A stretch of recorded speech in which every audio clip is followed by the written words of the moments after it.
Okay. It was so hard for them, but right from the start, they did their best to make me independent. So ఇనీషియల్గా ఎవరికైనా కష్టంగా ఉంటుంది, అలాంటి సడన్గా అలాంటి అబ్బాయిని చూసే షాక్ ఉంటుంది. కానీ స్టార్టింగ్లో వాళ్ళు షాక్ ఫీల్ అయినా తర్వాత నన్ను ఇండిపెండెంట్గా బతకడానికి వస్తుంది. సో డిపెండెంట్గా ఫస్ట్ ఇనీషియల్గా ఏమనిపిస్తుంది, పేరెంట్స్ వదిలేస్తున్నారేమో అనిపిస్తుంది, దూరం చేస్తున్నారు, ఎక్కడ పోయి మామూలు స్కూల్లో వేస్తారు, సరిగ్గా కేర్ తీసుకోలేదు అనిపిస్తుంది. కానీ దాని అర్థం ఏంటి, తనకు తాను ఇండిపెండెంట్గా బతకడం నేర్పించడం కదా. సో రేపు పొద్దున వీళ్ళు ఉంటారు కదా పర్మనెంట్గా వాడుకొని, వాడు బతకాలి ఎలాగైనా సరే ఇండిపెండెంట్, తన కాలు మీద తాను. సో ఇండిపెండెంట్గా బతకడం కోసమే వాడికి అన్నీ నేర్పిస్తారు అనమాట. My dad put me in the water at 18 months and gave the courage to learn how to swim. వాడికి 18 నెలల్లో ఉన్నట్టు బాగా చిన్నప్పుడు అనమాట. అప్పుడే స్విమ్మింగ్ పూల్లో వేసాడు అనమాట. అక్కడ వేసి ఈత కొట్టుకున్నాడు అనమాట. మీకు ఎంతో ఈత వచ్చు, ఎవరో ఒకరు ఇద్దరికి వచ్చు, ఇప్పటికీ రాదు. వాడికి 18 monthsకి స్విమ్మింగ్ నేర్పించుకోమని వేసాను అనమాట. అంటే వాడికి ధైర్యం నేర్పించాడు అంటే అర్లీ స్టేజ్లో. పల్లెటూరుకి వస్తుంది, 18 ద్వారా ఈత కొడుతున్నాడు. Next I also got really into football and skateboarding. అంటే తను యాక్చువల్గా స్కేటింగ్, ఫుట్బాల్ కూడా ఆడేవాడు అనమాట. I totally love the English Premier League. So EPL అంటే తనకి చాలా ఇష్టం. Nick's father was a computer programmer and accountant, and he taught his little son how to type with his toe at just 6 years old. వాళ్ళ నాన్న computer assistant, accountant అనమాట. So ఆబ్వియస్గా వాళ్ళ computers అన్నీ ఉంటాయి కదా. సో ఆ కీబోర్డ్ పైన ఎలా టైప్ చేయాలని చెప్పి తన టోతోని ఆ అబ్బాయికి 6 years ఉన్నప్పుడే నేర్పించాడు. His mom invented a special plastic device that meant he could hold a pen and pencil. So వాళ్ళ అబ్బాయి వాళ్ళ ఫాదర్ మదరు ఇదైపోలేదు, నిరాశ అయిపోలేదు అనమాట. వాళ్ళ తోచినంత వరకు, వాళ్ళ చేతనైనంత వరకు హెల్ప్ చేయడానికి ట్రై చేస్తారు. వాళ్ళ నాన్నేమో వాడికి ధైర్యం నేర్పించడం, ఎలా ఎదుర్కోవాలని నేర్పించడం, ఎలా పనిచేయడం నేర్పించడం అనేది చేస్తారు వాళ్ళ ఫాదర్. మదర్ ఏమో ఒక డిఫరెంట్ టైప్స్ ఆఫ్ డివైజెస్, అంటే ఒక చిన్న మెషిన్ లాగా, అదే దాంట్లో వాళ్ళ మదర్ బ్రష్ పెట్టేస్తారు. వీడు జస్ట్ దాని ముందు పెడితే అదే బ్రష్ చేస్తుందన్నమాట. వీడు జస్ట్ నోరు కదిపితే చాలు. At the same time some tool లాగా తయారు చేస్తారు, సోప్ దాని ఉంటుంది. సో వీడు దాని దగ్గరికి వెళ్తే అదే మొత్తం అప్లై చేస్తారు కదా సోప్. ఆ రెండు డివైజెస్ వాళ్ళ మదర్ కనిపెట్టారు, వాడి కోసం తయారు చేస్తారు. Where is it? His mom invented a special plastic device that meant he could hold a pen and pencil. At the same time, వాళ్ళ మదర్ ఇంకా ఒక మెషిన్ లాగా కనిపెట్టారు అనమాట. అదే పెన్తో హోల్డ్ చేసే machine. Okay, that meant he could hold a pen and pencil. Okay. Despite అంటే in spite of అంటే అయినా సరే, ఏమైనా సరే, despite the risk of being bullied, his parents insisted on his attending mainstream school. So mainstream school అంటే regular school. It's not like school for specially abled people.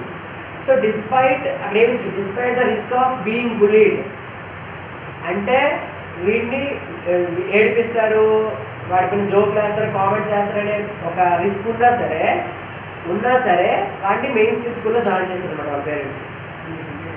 It was the best decision they could have made for me, adds Nick, who later achieved a degree in financial planning and real estate. చెప్పాను మీకు already. So వాళ్ళ parents వాడిని main stream స్కూల్లో join చేశారు కాబట్టి వాడు ధైర్యంగా మన మామూలు మనుషుల్లో ఉండగలిగాడు కాబట్టి ఆ ధైర్యం వాడు ఏం చేశాడు, వాడు ఎంతవరకు అంటే మ్యాక్సిమం ఎడ్యుకేషన్ వరకు చేసాడు, డిగ్రీ వరకు చదివేశాడు. సో వాడు ఏం చదివాడు యాక్చువల్గా, financial planning and real estate. చెప్పాను కదా మీకు, అంటే ఒక దగ్గర ఒక ల్యాండ్ కొని ఇంకో దగ్గర అమ్మడానికి మధ్యలో ఏం చేయాలి, ఎంత పెంచాలి, ఎలా చేయాలి ఆ business, at the same time నీకు ఎంత డబ్బులు ఉంటే దాన్ని ఎలా డెవలప్ చేయాలి, that is called financial planning. దాని మీద మనం స్టడీ చేసేది degree. It was very hard but it gave me independence. స్టార్టింగ్లో చాలా కష్టంగా ఉంది నార్మల్ పీపుల్ మధ్యలో ఉండడం అంటే. అందరూ ఇంగ్లీష్ మాట్లాడే స్కూల్కి వెళ్ళి నువ్వు సడన్గా తెలుగు మీడియం వాడు బాగా ఎక్కువ ఓన్లీ ఇంగ్లీష్ మాట్లాడే స్కూల్కి వెళ్ళాడు అనుకో, ఎలా ఫీల్ అవుతారు, చాలా అనీజీ ఫీల్ అవుతారు, చాలా గొంతు నొక్కేసినట్టు ఉంటాము కదా, ఉండదు చాలా అనమాట. అంటే ఇక్కడ మన స్కూల్ గురించి అనట్లేదు, మన దగ్గర అంత పర్ఫెక్ట్ ఇంగ్లీష్ ఏం లేదు అసలు. పర్ఫెక్ట్గా ఓన్లీ ఇంగ్లీష్ మాట్లాడే స్కూల్స్ ఉన్నాయనుకో, ఫర్ ఎగ్జాంపుల్, ఏదో ఓన్లీ హిందీ కొన్ని ఉంటాయి ఓన్లీ హిందీ, సెంట్రల్ స్కూల్స్ ఉంటాయి ఓన్లీ హిందీ ఉంటుంది అనుకో, లేదా ఇంగ్లీష్ ఉంటుంది అనుకో, నీకు ఆ రెండు సరిగ్గా రావు, వెళ్ళిపోయి ఉంటాం రోజు నీ పరిస్థితి చాలా కష్టం ఉంటుంది. అయినా నువ్వు పర్లేదు, ఏమి అవకాశం నేర్చుకునే అవకాశం నేర్చుకోవచ్చు, 1 year కష్టపడటం వచ్చేస్తుంది.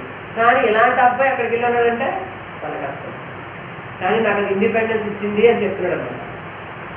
Nick, who was teased and bullied, had an electric wheelchair for mobility and a team of carers to help him. So తనకి చాలామంది బుల్లి చేసేవాళ్ళు కానీ, ఏడిపించేవాళ్ళు కానీ తను లైట్ తీసుకునేవాడు. అట్ ద సేమ్ టైం తనకు ఒక వీల్ చైర్ ఉండేది. You know wheel chair, right?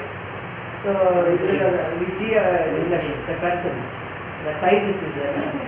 నాకు ఎప్పుడు వీల్ చైర్ ఉంటుంది, తను కావలేదు కదా. So like that for such people they use wheelchairs. You can see the wheelchair in the movie.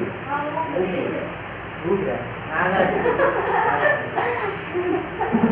I was about to tell about the 24 movie. 24 లో సూర్యగ్రహం ఒక ఎలా ఉంటాడు కదా, లేదా క్రిష్ 3 అనమాట. క్రిష్ 3లో వివేక్ ఓబరాయ్ కూడా ఎలా అంటే అది వెళ్తుంది.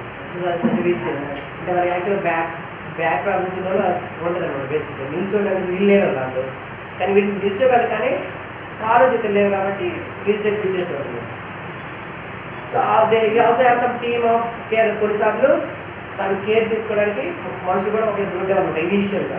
Okay, I was deeply depressed when I was 8 years old, he said. I went to my mom crying and told her I wanted to kill myself. చూడు అంత రేంజ్లో లేదు 8 yearsకే. వాడు 8 years ఉన్నప్పుడు ఈ బుల్లింగ్ ఇవన్నీ చాలా టార్చర్గా కనిపించి వాళ్ళ మదర్ దగ్గరికి వెళ్ళి అమ్మ నేను నాకు చచ్చిపోవాలని ఉంది చేస్తాను అనమాట. అంత చిన్నప్పుడు అంటే ఆ రేంజ్లో ఉంది ఆ bullying. I felt cold and bitter. I hated God for doing this to me and was terrified of what would happen when my parents went there to look after me. I felt cold and bitter అంటే ఏదో చేదు తిన్నాను చలికాలంలో కాదు. I was cold అంటే చలి కాదు ఇక్కడ. Cold and bitter అంటే I was very upset. I was in utter depression feeling. అంటే చాలా డిప్రెసింగ్ ఫీలింగ్లో ఉన్నాను. ఓకే, చూడండి కోల్డ్ బ్లడ్ మర్డర్ అంటారు కదా, అంటే భయంకరమైన మాటలు అనమాట అలాగా. సో ఇక్కడ కోల్డ్ అండ్ బెటర్ అంటే చాలా డిఫికల్ట్ సిచ్యువేషన్లో ఉన్నాడు అనమాట అని చెప్పాడు. I hated God for doing this to me and was terrified of what would happen when my parents went there to look after me. నేను స్కూల్కి వెళ్ళాలంటే నాతో పాటు పేరెంట్స్ ఉండరు, నేను ఒక్కనే ఉంటాను. సో ఎవడెవడు ఏదంటాడేమో నా పరిస్థితి ఏంటని చెప్పి ఇనీషియల్గా చాలా భయం ఉండేది, చాలా బాగా ఉండేది అని చెప్పాడు. దానికోసం నేను దేవుడిని తిట్టుకునేవాడిని. దేవుడు నన్నే ఇందులో పుట్టించాడు అని తిట్టుకునేవాడు. I could brush my own teeth with a wall-mounted brush and wash my own hair with pump action soap, but there was so much that was impossible for me. So యాక్చువల్గా గాడ్కి అటాచ్ చేసి some మెషిన్లో చెప్పాను కదా, tooth paste ఉంటుంది. So దాన్ని డైరెక్ట్గా use చేసుకునేవాడు. At the same time హెయిర్కి సమ్ సోప్ అప్లై చేయడం అన్నింటి మెషిన్లా ఉండేవన్నమాట. అవన్నీ ఓకే, కానీ నేను మీకు చెప్పుకోలేనివి చాలా ఉన్నాయి, నాకు ఎంతో ప్రాబ్లం ఉండేది అని చెప్పినాడు అనమాట. At age 10 Nick tried to drown himself in the bath, but luckily the attempt was unsuccessful. మరి 10 సంవత్సరాలు ఉన్నప్పుడు బలవంతంగా ఒక బాత్ టబ్లో ఉండిపోయి చచ్చిపోవాలనుకున్నాడంట. కానీ దట్ బికేమ్ అన్సక్సెస్ఫుల్. అంటే ఎవరు వచ్చి వాడిని పైకి లాగమే చేశారు. ఈ కష్టాలన్నీ పడే పోతే చనిపోవడం కష్టం ఫీల్ అయ్యారు. You see one movie is that, so don't remember, I think you don't see Hindi movies, Hindi movie, Guzarish or something. In that movie that Hrithik Roshan will be there. That person won't, just like this person only, like Stephen Hawking only. None of his parts work except this head. He can turn only head, nothing works. So he always staying like this. So he attempt, he want to die, but nobody will allow him to die. He always says, the court also won't allow him to die first. Then he will put a lawyer and fight for his death. అంటే వాడు చచ్చిపోవడం కోసం court దగ్గర గెలవాలనుకుంటారు. చచ్చిపోకూడదని వేరే వాళ్ళు ఇచ్చేస్తారు. Understand? So like that situation was same situation was being faced by Nick recently. అంటే చనిపోవాలనుకుంటాడు మాటికి, కానీ ఎవరు సపోర్ట్ చేయట్లేదు. I felt there was no purpose when you lack purpose and strength.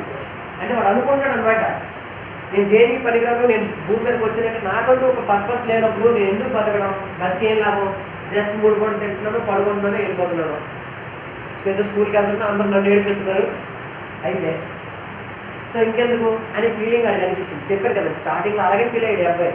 తర్వాత తెలుసుకుని ఎప్పుడు తెలుసుకున్నాడు, ఒక ఆర్టికల్లో ఎవరి గురించో చదివినప్పుడు తెలుసుకున్నాడు. సో అందుకే పదాలు అంత ఎఫెక్టివ్ అనమాట. ఎవరో ఒక ఆర్టికల్లో రాసిన ఒక పేజే ఇలాంటి వాళ్ళు మార్చేసిందంటే అది అనిపించింది. ఒక పేజ్లో ఉన్న రాసింది మార్చేసింది. వీడిని చచ్చిపోవాలనుకున్నాడు 1,10,000 మందికి మార్చాడు. అది కూడా కాలు చేతులు లేనోడు, ఒక పేజ్లో ఉన్న మ్యాటర్. అలాంటిది నేను అన్ని చోట్లకి వెళ్ళి అందరికీ మోటివేట్ చేస్తే ఎంతమంది మారుతారు, వాళ్ళ ఇంకెంతమంది మారుతారు. ఇప్పుడు వీడు ఆర్టికల్చర్ ఇతరు మారాడు, ఇతరు 1,10,000 మంది మార్చాడు. ఆ 1,10,000 మందిలో కూడా ఉంటుంది కదా మైండ్ సెట్, వాళ్ళకు కూడా నేను కూడా మార్చాలని ఉంటుంది కదా. ఆ 1,10,000 మంది అట్లీస్ట్ ఒకటి 10,000 వేసుకో, 1,10,000 ఇంటూ 10,000 వేసుకో అంతే. Different math. 1,10,000 పక్కన ఒక 4 సున్నాలు పెట్టాలి, సంథింగ్ లైక్ క్రోర్స్. అండ్ మొత్తం అందరూ మార్చేస్తున్నట్టు ఆల్మోస్ట్ రైట్, వెరీ ఎఫెక్టివ్. కాబట్టి చెప్తున్నాడు అంటే ఒక చిన్న పేపర్లో ఉండే మోటివేషన్ ఎలా మార్చగలరు మనిషిని. ఇప్పుడు నీకు విచ్చుకుట్ గురించి నేర్చి మీరే మారిపోతారో who knows. But will you change what come on where it is అయిపోయింది. It is hard to hold on. ఈసాడ్ హోల్డ్ ఆన్ అంటే వెయిట్ చేయడం. హోల్డ్ ఆన్ బస్సులో చెప్పిన హోల్డ్ ఆన్ అంటే కాసేపు ఆగు. బీ పేషెంట్ అంటే గాబరా పడిపోతుంది, నాకు ఇది రావట్లేదు, ఇది రావట్లేదు, రేపు రావట్లేదు, వెయిట్ చేయి, వస్తుంది, నీ పర్పస్ నీకు తెలుస్తుంది అని నేను ఆలోచించలేదు. నేను ఆగలేకపోతున్నాను, నా పర్పస్ నాకు తెలియట్లేదు అని బాధపడుతుంది. But with the help of his religion, friends and family, Dick managed to pull through to become an international symbol of triumph over adversity. With the help of religion, ఎందుకు వాడాడు? రిలీజియన్ అంటే మతం. Hinduism అని అంటాం, లేకపోతే Christianity అంటాం, లేకపోతే సందేశం ముస్లింలు ఎలా అంటాం మనకు తెలియదు. అలాగా రిలీజియన్ మార్క్స్ పెట్టేదాన్ని. సో చాలా వరకు మన దేశంలో మీరు ఎక్కడైనా అబ్జర్వ్ చేస్తే మన దేశంలో రిలీజియన్ అంటే ఏంటి? క్రిస్టియన్స్ వస్తారు, మా దాంట్లో జాయిన్ అంటారు, హిందూస్ అంటారు, మాదే గొప్పది అంటారు. అది కాదు రిలీజియన్ యాక్చువల్. కొన్ని కంట్రీస్ అది మ్యాక్సిమం కంట్రీస్ ఎలా ఉంటుంది సార్, రిలీజియన్ అంటే వాళ్ళు ఏంటంటే ఆ రిలీజియన్ వాడు యూజ్ అవ్వాలి, వాడిని సైకలాజికల్గా స్ట్రాంగ్ చేయాలి. అర్థమైందా? వాడి స్పిరిచువల్గా ఒక ఎఫెక్టివ్ ఉండాలి. నీకంటే ప్రపంచంలో అన్నిటికంటే ఒక హైయెస్ట్ బాడీ ఉంది, ఏదో పవర్ నీకు తెలియని పవర్ ఉంది అంటే నువ్వు ఆ పవర్ కంటే ఎప్పుడు తక్కువే. కాబట్టి నువ్వు ఎప్పుడు నిరాడంబరంగా ఉండవు అంటే రాలిపోకు అని అర్థం అనమాట. తెలుగు మార్చి భాష చెప్పలేదు. నీకంటే ఎక్కువ ఉన్నాడు, సో నువ్వే అన్నిటికంటే ఎక్కువ కాదు అని మనకు గుర్తు చేస్తుంది. ప్లస్ నువ్వు అందరికంటే తక్కువేం కాదు, నీకు ఎవరో తోడున్నాడు, నీకు ఎవడో హెల్ప్ చేయలేదని కాదు, నీకు నీ చుట్టూ ఉన్న ప్రపంచం నీకు హెల్ప్ చేస్తుంది. అదేదో పవర్. ఒకడేమంటాడు రాముడు అంటాడు, ఇంకోటి అంటాడు. సో నిన్ను సైకలాజికల్గా స్ట్రాంగ్ చేసేది యాక్చువల్గా లేదా స్పిరిచువల్గా స్ట్రాంగ్ చేసేది రిలీజియన్. అంతే తప్ప రోజు నేను ఈ గుడికి వెళ్తాను, ఈ గుడికి ఆ గుడికి పడదు, ఈ దేవుడు ఆ దేవుడు గొప్ప, వాళ్ళందరూ ఈ గుడి కూలగొట్టేశారు, ముస్లింస్ వచ్చి ఈ గుడి కూలగొట్టేశారు, ఈ హిందువులందరూ ముస్లింలు చంపేశారు. మీకు చెప్పాను లేదా ముందు during time of independence, after independence కొన్ని రీజన్స్ ఉంటాయి. ఇండియా కాబట్టి ఇండియా కాబట్టి పంజాబ్ ఉంటుంది కరెక్ట్ జంక్షన్ బార్డర్, ఇండియా గిటు బెంగాల్. ఆ పంజాబ్ 2 మొక్కలు అయిపోయింది, అటో మొక్క ఇటో మొక్క. ఆమెకి పంజాబ్ పడుతుంది, మనకి పంజాబ్ పడుతుంది, సాంగ్ అయిపోయింది. అది ఇటు పక్క బెంగాల్, ఇప్పుడు మన వెస్ట్ బెంగాల్, ఇక్కడ బంగ్లాదేశ్ అయిపోయింది. ఇప్పుడు బంగ్లాదేశ్ అప్పుడు పాకిస్తాన్, ఈస్ట్ పాకిస్తాన్ ఉండేది. ఆ బార్డర్ ఆ కటింగ్ అయినప్పుడు ఎంతమంది ముస్లింలు, ఎంతమంది హిందువులు, ఎంతమంది ముస్లింలు చంపుకున్నారో లెక్కలేదు. సుమారు 1,00,000 మంది. 1,00,000 మంది అంటే మాటల just in spare of few days. ఎందుకు ఆ 1,00,000 మందిలో ఎవరైనా ఊహించాడు ఆ ల్యాండ్? వాళ్ళిద్దరు ఏమైనా డిసైడ్ చేశాడు ఏ రిలీజన్ గొప్పదని? ఆ 1,00,000 మంది చేయలేదు. సో చాలా వరకు మనకు తెలిసిన రిలీజియన్ ఇలాగే అనమాట, ఇవే పనికి మన రిలీజియన్స్. కానీ చాలా ఇక్కడ రిలీజన్ ఏంటంటే అర్థం ఏంటంటే నిన్ను స్ట్రాంగ్ చేసేది. నీకు ఎప్పుడైనా ప్రాబ్లం ఉందనుకో, నువ్వు గుడి దగ్గరికి వెళ్ళావు అనుకో, అఫ్కోర్స్ నీకు దేవుడు నీ దగ్గరికి వచ్చి నిల్చొని చెప్పడం ఉంది, కానీ నువ్వు ఆ ప్లేస్కి వెళ్ళి నీకు ప్రశాంతత వస్తుంది. వాళ్ళు చెప్పే స్టేట్మెంట్స్ చాలా వరకు మన మంచి కోసమే చెప్తాయి. ఏ పురాణ అయినా, బైబిల్ అయినా, హిందీ భగవద్గీత ఏదైనా. సో అది చదువుతున్నప్పుడు మీలో ఒక రీఫ్రెష్ అవుతుంది మన మైండ్. మన చుట్టూ ఉండే దరిద్రమైన మాటలు అవి ఇవి అన్నిటి మధ్యన అవి నిన్ను రీఫ్రెష్ చేస్తాయి. అంటే నిన్ను మళ్ళీ నార్మల్ మోడీ తీసుకెళ్తాయి. నువ్వు రోజంతా కష్టపడ్డావు, నైట్ ఎందుకు పడుకుంటావు? నెక్స్ట్ రోజు మళ్ళీ నువ్వు రీఫ్రెష్ అవ్వడానికి. So night 8 hours పడుకుంటావు. అది కూడా అలాంటిది అనమాట. నీ మైండ్ బాగా లోడ్ అయిపోయినప్పుడు నీ రిలీజన్ నిన్ను రీఫ్రెష్ చేస్తుంది. అది రిలీజన్ అని అర్థం అనమాట. సో అది అతనికి హెల్ప్ చేస్తుంది, అర్థమైనా? సో ఇక్కడ మీరు కూడా నేర్చుకోవచ్చు. ఏంటి రిలీజన్లో నుంచి ఏం నేర్చుకోవచ్చు, ఏం చేసుకోవచ్చు. అది మనకి హెల్ప్ చేయలేదు తప్ప డీమోటివేట్ చేయకూడదు. నువ్వు ఏ రిలీజన్కి వెళ్ళిపో, నో ప్రాబ్లం. ఆ రిలీజన్ నిన్ను సైకలాజికల్గా స్ట్రాంగ్ చేయాలి, అంటే నువ్వు రీఫ్రెష్ చేయాలి. అలా చేయడానికి నువ్వు ఏ రిలీజన్లో ఉంటాయంటే ఏంటి యూజ్? పన్నుకుంటే నీకేం వస్తుంది? ఏం రాదు. అది రిలీజన్ యాక్చువల్ మీనింగ్. ఇప్పుడు అదే మీనింగ్. వాటిని మార్చింది ఆ రిలీజన్. అంటే వీడు ఏదో బిషాప్ దగ్గరికి వెళ్ళి ఉంటాడు. బిషాప్ అంటే ఎవరు? మనకి ప్రీస్ట్ అనగా బిషాప్. ఐ మీన్ మీరు ఉంటారు కదా చర్చెస్లో, అతను కొంచెం బాగా ఇతను మోటివేట్ చేసి సంథింగ్ ఇతను హెల్ప్ చేశాడు కదా. Next friends and family. ఆఫీస్లో ఫ్రెండ్స్ ఫ్యామిలీ అతనికి సపోర్ట్గా ఉన్నారు. నీకు manage to pull through to become an international symbol of Trump అంటే విజయానికి ఒక ఏమంటారు ప్రతీకగా మారడం. విజయానికి ప్రతీక అంటే ఒక సింబల్. ఓకే. సో ఈరోజు మన పుస్తకంలో ఎక్కడో పుట్టినోండి, ఆలోచనలు లేనోండి గురించి మనం ఒక పుస్తకంలో ఫస్ట్ లెసన్ చదువుకుంటాం, 10th క్లాస్. అంటే దాని అర్థం ఏంటి? ప్లస్ ఇప్పుడు చదవగానే మనలో సంథింగ్ ఈజ్ హ్యాపెనింగ్, అంతే కదా. సో ఇంటర్నేషనల్ సింబల్ అనమాట. Is international symbol. So motivating from this, Sangeeta can become some essay, Swami can become some doctor, Abhinay can become some scientist, Vandi can become some cricketer, Rajendra can become some kabaddi player.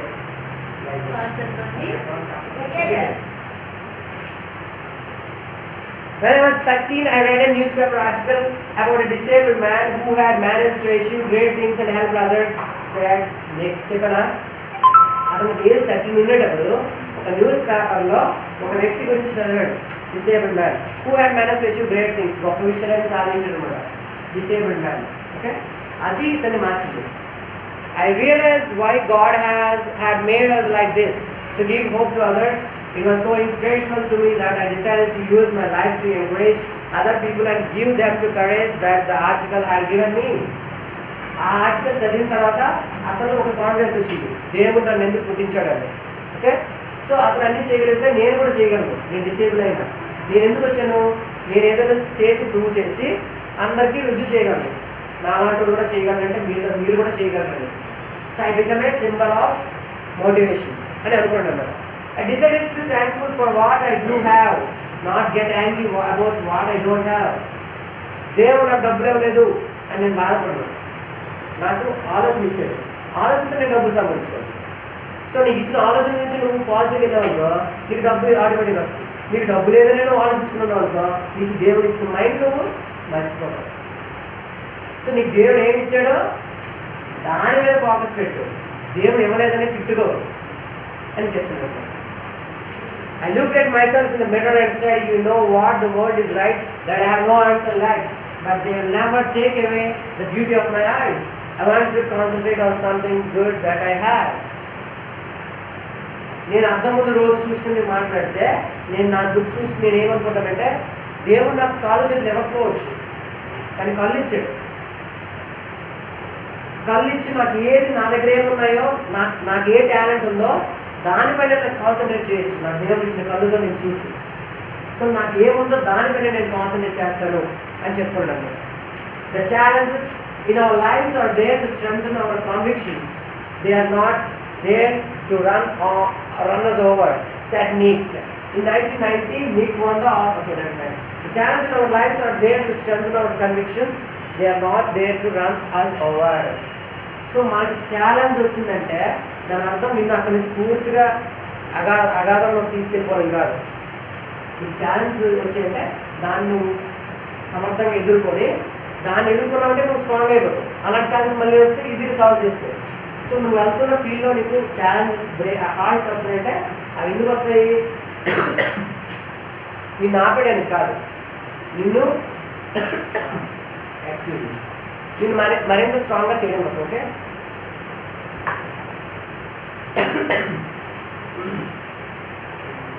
ending stage of cough and cold. In 1990, Nick won the Australian Young Citizen of the Year award for his bravery and perseverance. So that 26 year is 1990, I think that, or something somewhat earlier. So అతనికి award వచ్చింది. ఆస్ట్రేలియాలో ప్రతి year ఇస్తారనమాట young citizen of the country. మొత్తం కంట్రీలోనే best young సిటిజన్కి ఒక award ఇస్తారు. Some motivate చేసినందుకు, ఏదైనా రుజువు చేసినందుకు. అది వచ్చింది. వాడి ధైర్య సాహసాలు, కాలు చేతులు లేకపోయినా సర్ఫింగ్ చేశాడు, ధైర్యం పెట్టుకున్నాడు. And once I was in a car and a girl at traffic lights was looking at me interestingly. She could only see my head, so I decided to do a, this is nice, 360-degree spin in a car seat to freak her out. Her face was like, ooh, what is going on? She sped off really quickly. So ఒకసారి ఏమైందంటే ఇతనేమో కార్లో ఉన్నాడు, అంటే పక్కన కూర్చున్నాడు, someone is driving. పక్కన traffic signal దగ్గర ఒక అమ్మాయి చూసింది, ఫేస్ చూస్తుంది. ఫేస్ మామూలుగా కనిపిస్తుంది నార్మల్గా, ఎక్కడ వరకు చూస్తుంది. సో ఆ అమ్మాయిని షాక్ ఇద్దామని చెప్పి ఆమె ఏం చేసింది తెలుసా, ఒకసారి క్రికెట్ అనమాట చుట్టూ, అంటే తల కింద వేసి ఇలా మొగ్గేసుకోండి అక్కడికక్కడ చీలిపోయారు. ఒకసారి ఆవిడ చూసింది, మొత్తం చూసి గట్టిగా అరుచుకొని అక్కడ జరిగింది, తీసుకెళ్ళే ఎగిరిపోయింది అక్కడ నుంచి. అంటే షాక్ అయిందన్నమాట. ఉన్న 50 మామూలు చూస్తుంది ఇక్కడ వరకు, సడన్గా వాళ్ళకి కాలు చేతులు లేవని చూసేవాళ్ళు. How do you feel? Very panic, right? Like that. Nick began traveling the world and in 2008 he went to Hawaii and met surfing master Bethany Hamilton, who had her arm bitten off by a shark when she was 12. So next motivation. So నేను surfing నేర్చుకుని ఎవరు చాలామంది చేయలేదు, నేను చేయాలి. Okay, college చదువుకుని బాగానే చేస్తారు, లేని వాళ్ళు ఎలా చేయాలి నాకు తెలియదు. అలాంటి వాళ్ళు ఎవరైనా ఉన్నారనుకో, వాళ్ళకి వెళ్ళి మీట్ అయ్యి ట్రిక్స్ తెలుసుకోవచ్చు. సో వీడు సర్ఫింగ్ నేర్చుకోనుకున్నాడు. సో ఒక వ్యక్తి గురించి తెలుసుకున్నాడు, ఒక లేడీ గురించి. ఆమె 12 సంవత్సరాలు ఉన్నప్పుడే చెయ్యి షార్ప్ కొరికేసింది, చెయ్యి లేదన్నమాట పూర్తిగా. అయినా ఆమె సర్ఫింగ్ చేస్తుంది, నేర్చుకుంటున్నాడు. సో ఆమె దగ్గరికి వెళ్ళి, ఆమె దగ్గర నుంచి నేర్చుకుంటే బాగుంటుందని చెప్పి ఆమె దగ్గరికి వెళ్ళాడు.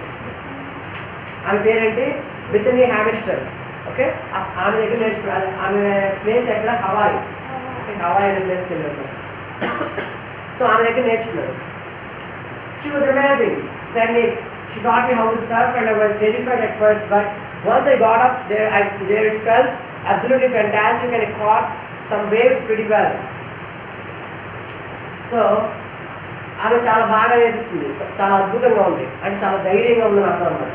సో ఆమె ఇతనికి మొత్తం నేర్పించింది హౌ టు డూ సర్ఫింగ్ అనేది.